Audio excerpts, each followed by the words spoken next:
Hey guys, Jesse from Fulla Strength and Conditioning here with another edition of Fitness Tips Gone Wrong. This is number 3. So it's an ongoing series that I'm doing where I can start to give you real life fitness tips and advice, whether it be regards to mindset, training, or today's topic, which is nutrition.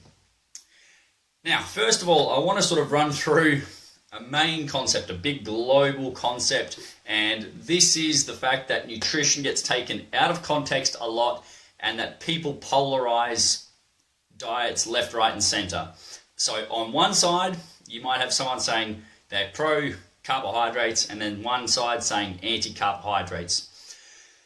Both of these people can make their own arguments. They can put research studies and journals to back up their claims, and there's nothing wrong with that. As long as you have scientific data and facts to back up your claims, then you're fine. But what you also need is real life application. So what I mean by that is I can use a diet. It might work for me, but it might not work for Sally. Okay? That's not to say that my diet's wrong. It just means that it's maybe not a good fit for Sally. She might be better suited to a higher fat and higher protein diet. So that's that out of the way. You can flip a coin and say it works, it doesn't. And the main thing that you need to take away from it, regardless of whether you're pro or con a certain diet, is does it work for me? And the only way sometimes you can find that out is by actually trying it. Give it a try. But today's topic, today's tip gone wrong. This is from Crystal. She was told, don't eat carbs, not at night, not in the morning. Just do cardio fasted, so that's on an empty stomach. Then eat high protein and little fats and heaps of veggies. This person's then gone on to tell Crystal 1,000 calories is all you need. She was told this by a male bodybuilder at her first time at the gym. Right, that's a lot to take in, but I just want to touch on carbohydrates. First things first, carbohydrates are the most easily broken down and usable energy source for the body, so we do need them. However, what I have found and what has been proven is that most people, especially Westerners, overeat carbohydrates. So we have A, the quantity of carbs is too high. B, the source or the type of carbohydrates that are being taken on board are probably not the greatest sources. So what I mean by that is they're eating probably simple carbohydrates, things that are easily broken down, digested, and they don't take very long. The energy that is actually derived from that carbohydrate gets used very quickly. It's not a slow digesting or a slow acting carbohydrate, which means you get hungry very quickly after consuming. That's not great in terms of losing weight or improving body composition. You want to try and have what are called complex carbohydrates, things that take a longer time to break down and that are full of fiber as well. So if we look at the common carbohydrates, I just want to run through. This is yes, it is generalized, but this is, you could call it a typical Westerner sort of diet, if you will. Breakfast, cereal. Okay, cereal, milk, and maybe a piece of fruit if you're lucky. So it's very carbohydrate dense. We got carbs, we have protein, fat, carbs, and then we have more carbohydrates. Bread, cereal, probably not the best choice. Not a lot of nutrients and vitamins and minerals in there, apart from the carbohydrates and sugars. The milk, it's got a bit of everything, but once again, people can overindulge, and that's where they can sort of blow out a little bit and consume too many calories, things like that. Then we have the fruit. People are going to demonize fruit because it has sugar in it, in the form of fructose. This is the most absurd thing I have heard. I do not know anybody, and I repeat, anybody, who has gotten fat from eating too much fruit. Fruit's not the problem. The other parts of the diet are the problem. Okay, too much fats, too many sugary drinks. Okay, they're empty calories, and you're just making poor food choices. And then people are like, "Oh, I'm having 5 pieces of fruit." Fruit's not the issue. Okay, it's the fast food, it's the soft drinks, it's the chocolate bars, things like that. So we've either got a cereal with some milk and a piece of fruit, or we have toast, bread, something along those lines. Very common because it's easy to make. Okay, I'm not going to go into food preparation, but that's what people, especially Westerners, consume. Toast with jam, with honey, with Vegemite, because, you know, Australia. Nothing wrong with Vegemite. Nothing against it. But they're your typical sort of breakfasts. Okay, there's a lot of carbohydrates. That starts the day. Then you have like a snack in the middle of the day. That can be anything from a chocolate bar, another piece of fruit, nuts if you're lucky, something like that. So there's not a lot of vitamins, minerals, things that can actually fill the body up and keep you feeling satisfied. Then we have the lunch. Sandwich. Roll with ham and a little bit of veg if you are lucky. So this is where people get quote-unquote lazy. So this can come back down to food preparation, things like that, but I'm not going to go into that today. Then you have your dinner. So that would be where they would start to actually eat some form of meat and veg, and that would be what I would class as that's a better choice by all accounts. But anyway, back to the question. Don't eat carbohydrates. That's ridiculous. What we have, though, is we have an abundance of carbohydrates in the diet in any way, shape, or form. And then we have a really big gap. There's a massive gap between carbohydrates, proteins, and fats. So what we really need to do is just look at that ratio. Can we reduce a little bit of carbohydrates, increase proteins, and possibly fats? But just be careful because they are very calorie dense. So that way you're not getting that insulin resistance. Thank you for whoever giving the thumbs up. I appreciate people watching and listening to this information. But what we have is people consuming too many carbohydrates, and if they're not active enough, those carbohydrates aren't going to be used as a usable energy source. They're just sedentary. So that's what's going to happen. Fasted cardio, then high protein and little fats, heaps of veg. I definitely agree with that aspect of this tip. Eat high protein and a little bit of fats with heaps of vegetables. That should comprise pretty much most of the diet. If you're consuming high quality proteins, some vegetables or fruits, and getting a little bit of fat, that's a pretty solid meal. You're having proteins, carbs, fats. You're getting your 3 macronutrients, which is what I would classify as sort of the framework or the skeleton of a good diet. This is for all people. Endurance athletes are a little bit different. They will require more carbs, but for just a general person looking to improve their fitness, well-being, and body composition, it's going to be a great foundation. In terms of fasted cardio, am I pro, am I con? Does it work, does it not? It can work. This is a trial and error thing. Intermittent fasting works. Not doing intermittent fasting also works. So once again, does it fit with your lifestyle? Yes or no? I'm not going to say go out, get up at 4 o'clock, don't have anything to eat, do 45, 60 minutes worth of fasted cardio because it might not suit your lifestyle or your goals. So eating carbohydrates, it's been taken too far.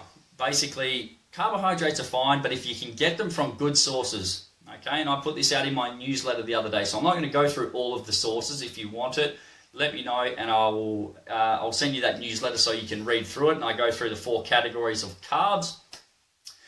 But basically, we're looking to change from foods that are easily digestible to things that take a little bit more time, so you can actually stay fuller for longer and have a longer lasting energy release. So rather than having this big peak and trough of energy spike and then a massive drop where you feel lethargic, things like that, you're having a slower release of energy throughout the day and you don't feel hungry as quickly. So I hope that addresses that tip. Carbohydrates are fantastic for the body. Don't stop eating them. So it's a double negative. What that means is still consume carbohydrates, but be wary. How many am I having? Does this suit my goals? And what type of carbs are they?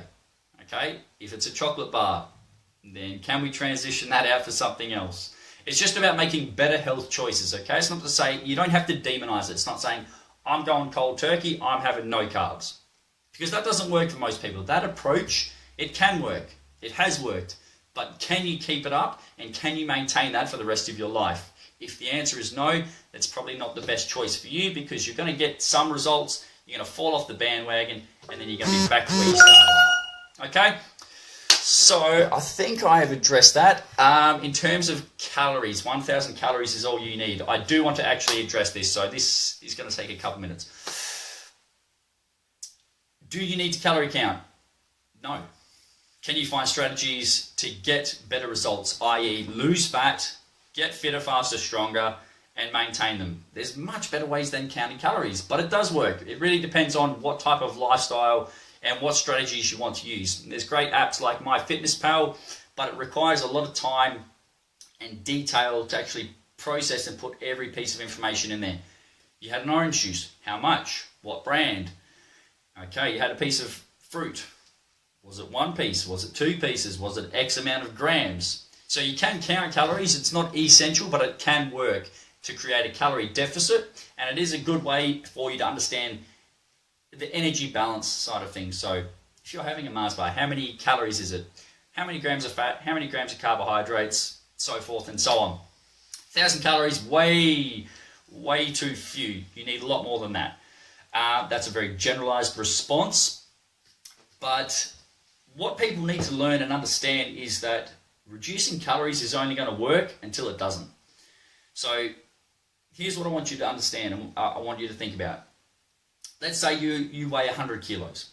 If you want to get down to 80, yes, you will have to do a couple things. You'll have to create a calorie deficit, which means you expend or utilize or burn more calories than you consume. This will start to see a reduction in your body weight. If you have done that, if you have created that decline just by increasing exercise, you're going to hit a plateau, which means your results are going to slow down or stop. From here, there's going to have to be another intervention. So that's going to be a change in some way, shape or form to see you create new progress. This usually results in a change in diet. If you reduce calories, plateau.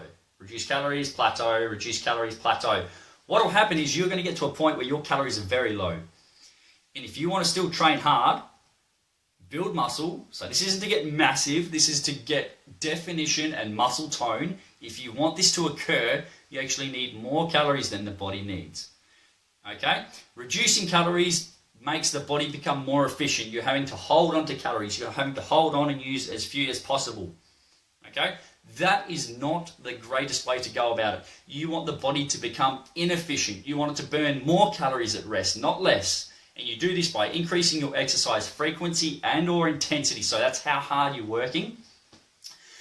And it also comes by better food choices. So if we go back to the carbohydrates, rather than you having those hundreds and hundreds of grams of pieces of bread, for example, if you can make smarter food choices, you're going to be able to eat more food with roughly the same amount of calories. You're going to be able to train harder, recover faster, and lose more weight.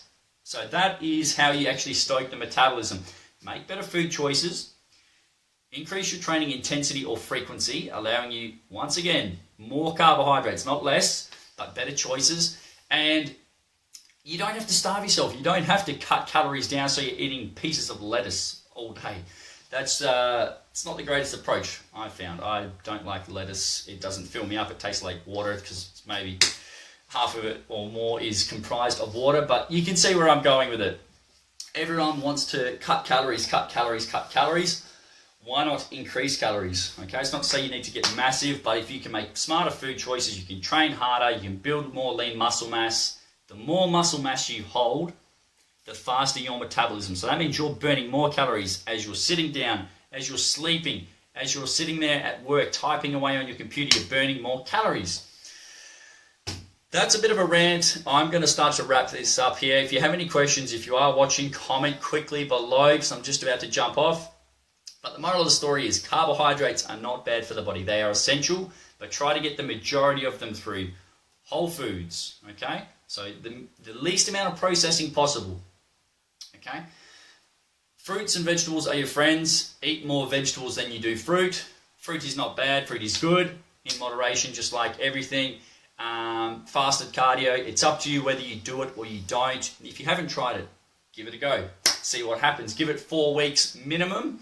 See what changes it makes to your body. I know it works really well for some people. Other people find they get very lethargic and their energy levels are just too low. It's a very individual sort of response. And the last thing is, don't believe everything you hear. So yes, I am talking to you via social media, and I understand I am saying words. You can take them for gospel or you can dismiss them. It's really up to you, but I'm trying to give you information that you can actually plug into your life. Have a look, assess. What type of foods am I having? Are they processed? Are they unprocessed? And you make a decision from there. I'm having rice. I'm having bread. I'm having pasta. Those are 3 different forms of carbohydrates which have some processing, some. Do I need to reduce? Do I need to eliminate? Okay? Those are the sort of things you need to identify, and then you can make clear and outcome-based assessment decisions from. That's it, guys. Fitness tips gone wrong. Make sure you give it a thumbs up if you think someone can benefit from this information. Tag them below or share it. It would mean a lot to me. I want to try and get the word out and make sure that people aren't just listening to these Instagram people, hashtag FitFam, Instagrammers and things like that. It's very easy to get mixed messages, but these are all based on science and actual facts, not just fluff. There it is. Thanks for watching, guys. I will keep you posted for the next fitness tip gone wrong. Thanks for watching. Bye-bye.